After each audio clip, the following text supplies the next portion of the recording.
கத்துக்கிட்டே இருக்கும். ஏதாவது ஒரு வீட்டுல அம்மா எங்க விட தங்கமான அடியார்களை ஆதரிப்பாங்க. நீங்க என்ன ஜாதி, என்ன மதம், என்ன இனம், என்ன மொழின்னு கேட்கவே மாட்டாங்க. உங்க நெத்தில திருநீர் ருத்ராட்சம் இருந்ததுன்னா அடுத்த நிமிஷம் நீங்க தான் நடமாடக்கூடிய சிவபெருமான் சொல்லி உங்களுக்கு பாத பூஜை பண்ணி நடு வீட்டுல கொண்டு வைக்கிற ஒரே நிலைமை சிவபெருமான் தவிர வேற யார் தர முடியும்? வேற யார் தர முடியும்?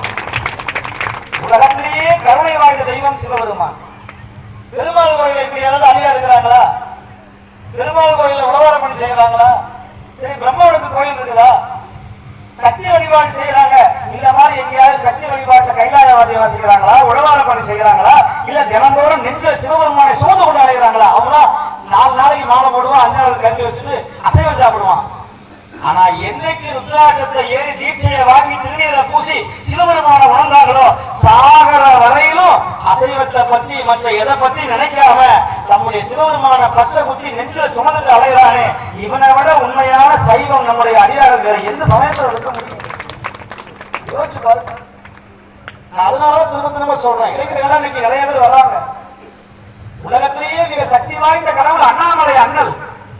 இந்த அண்ணாமலையார் ஒரு பெரிய வேலை பண்ணாங்க. அண்ணாமலை அண்ணல் யாராவது சிவனடியாராக மாறணும்னா, சிவபெருமான வழிபாடு செய்யணும்னா முதல்ல அண்ணாமலைக்கு தான் போகும். இது அண்ணாமலைக்கு போவா அண்ணாமலையார் பார்த்துட்டே இருப்பாரு. அருமையான பேடாயமே உனக்கு கொக்கி போடணும்டான்னு பார்ப்பாரு. இல்ல அண்ணாமலையாரை பார்த்து அப்படியே சிகரெட்டை வாய் வச்சுட்டே போவான். அவர் பார்ப்பாரு, யார் நம்ம தலைவர் அண்ணாமலையார். அப்படியா ராஜா, ஆடு வரைய ஆடுடா, நல்ல ஆடு, எத்தனை சாப்பிடணுமோ அத்தனையும் சாப்பிட வைப்பார், குடிக்க வைப்பாரு, பொங்கலை பின்னாடி அலைய வைப்பாரு, செருப்படி வாங்க வைப்பாரு, எல்லாம் செய்வாரு. ஸ்டேஷன் வரைக்கும் போக வைப்பாரு. கடைசியில பாப்பா போதுங்க ராஜா, நான் பட்டதெல்லாம் போதும்னு கோபுரத்துக்கு முன்னாடி 2 அகர்பத்தியை வாங்கி அண்ணாமலைக்கு அரோகராமா அப்ப குடுமையை பிடிப்பாரு பாருங்க அண்ணாமலையாரு. அதோட சரி, அந்த குடுமையை பிடிச்சதான்னு வச்சுக்க குடிமை தேவை.